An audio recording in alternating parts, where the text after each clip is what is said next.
नमस्कार, आप देख रहे हैं अर्थ प्रकाश।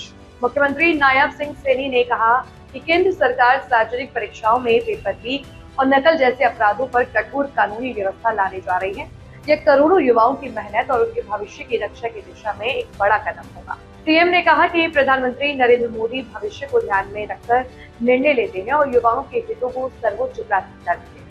पेपर लीक माफिया, नकल गिरोह और युवाओं का भविष्य लूटने वाले किसी भी व्यक्ति को बख्शा नहीं जाएगा, मुख्यमंत्री ने साफ शब्दों में कहा।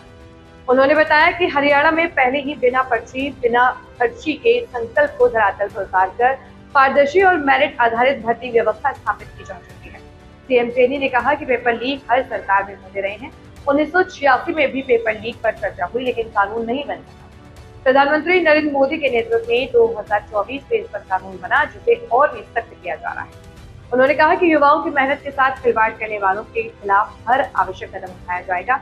सीएम ने विपक्ष पर निशाना साधते हुए कहा कि विपक्ष ने तो हर महत्वपूर्ण मुद्दे पर हमेशा से देश को गुमराह। देखिए, जैसे कि देश भर के अंदर चर्चाएं चल रही हैं कि केंद्र सरकार सार्वजनिक परीक्षाओं में पेपर लीक और नकल की जैसे अपराधों पर और अधिक प्रभावी एवं कठोर कानूनी व्यवस्था लाने जा रही है।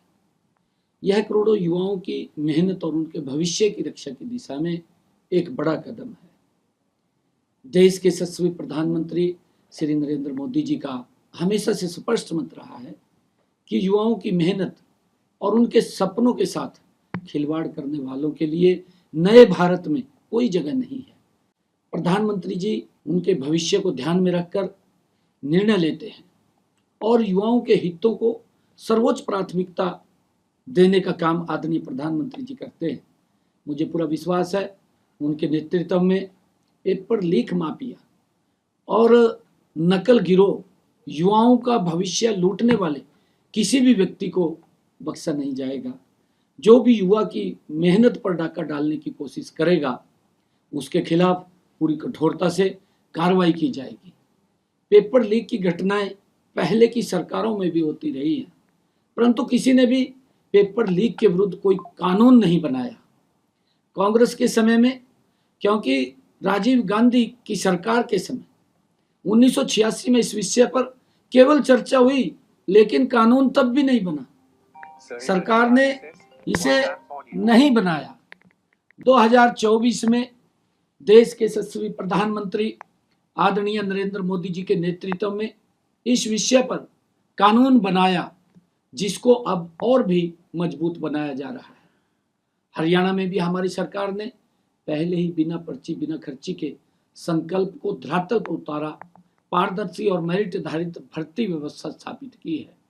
यदि केंद्र सरकार इस दिशा में और सख्त कानूनी कदम उठाती है तो निश्चित रूप से पूरे देश के युवाओं का परीक्षा व्यवस्था पर विश्वास और मजबूत होगा। मुझे पूरा विश्वास है कि प्रधानमंत्री श्री नरेंद्र मोदी जी के नेतृत्व में युवाओं के हित सर्वोपरि रहेंगे और उनकी मेहनत के साथ खिलवाड़ करने वालों के खिलाफ हर आवश्यक कदम उठाया जाएगा। आदरणीय प्रधानमंत्री जी जो कहते हैं उसको पूरा करते हैं और मुझे, क्योंकि ये कैबिनेट के अंदर ये विषय आया, कैबिनेट ने उसके ऊपर मुहर लगाई, अब लोकसभा के अंदर ये बिल आएगा जिससे कि हमारे युवाओं को और उनके अधिकारों को सुरक्षा मिलेगी। प्रधानमंत्री जी जो बिल लेकर के आएंगे। देखिए, कांग्रेस हमेशा से इस प्रकार की राजनीति करती है जिससे देश कमजोर है। मैं बराबर बोलता रहा, समय समय के ऊपर मैंने इस बात को बोला है कि कांग्रेस चाहे वो सत्ता में रही है, सत्ता में रहती है तो लूटने का काम करती है, और जब सत्ता से बाहर होती है तो झूठ बोलने का काम करती है। ये लगातार देश को कमजोर करने का काम ये कांग्रेस पार्टी करती है। दूसरे के ऊपर आरोप लगाते हैं। जो इसके इंडी गठबंधन के लोग हैं वो भी इसी प्रकार के हैं, क्योंकि जब उनका मुखिया इस प्रकार का है तो चेले चपाटे तो फिर उसी प्रकार की बातें करेंगे। अभी अगर आप पंजाब की बात देखें, पंजाब के अंदर भी अब राहुल गांधी को दिखाई नहीं दिया, मेरे ख्याल से राहुल गांधी को सुनाई नहीं दिया होगा, इंडी गठबंधन के नेताओं को दिखाई नहीं दिया। यहाँ पर सिसोदिया ने कहा पंजाब के अंदर कि अगर हमारे यहाँ पेपर लीक होता है मैं उसी दिन अपने शिक्षा मंत्री का इस्तीफा ले लूंगा। 2 रोज पहले फार्मेसी का पेपर लीक हुआ है ना तो केजरीवाल को दिखा भी पेपर लीक हो गया, बच्चे सड़कों पर आए। मैं तो ये बात बोलता हूँ, और ना ही मान साहब को दिख रहा।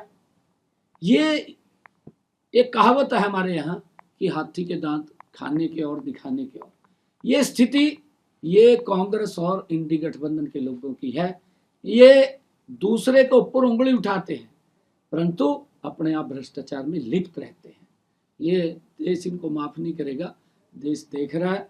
परंतु आदरणीय प्रधानमंत्री जी जो बात बोलते हैं वो पत्थर पर लकीर होती है। अब युवाओं के भविष्यों को सुरक्षित करने का काम ये आदरणीय प्रधानमंत्री नरेंद्र मोदी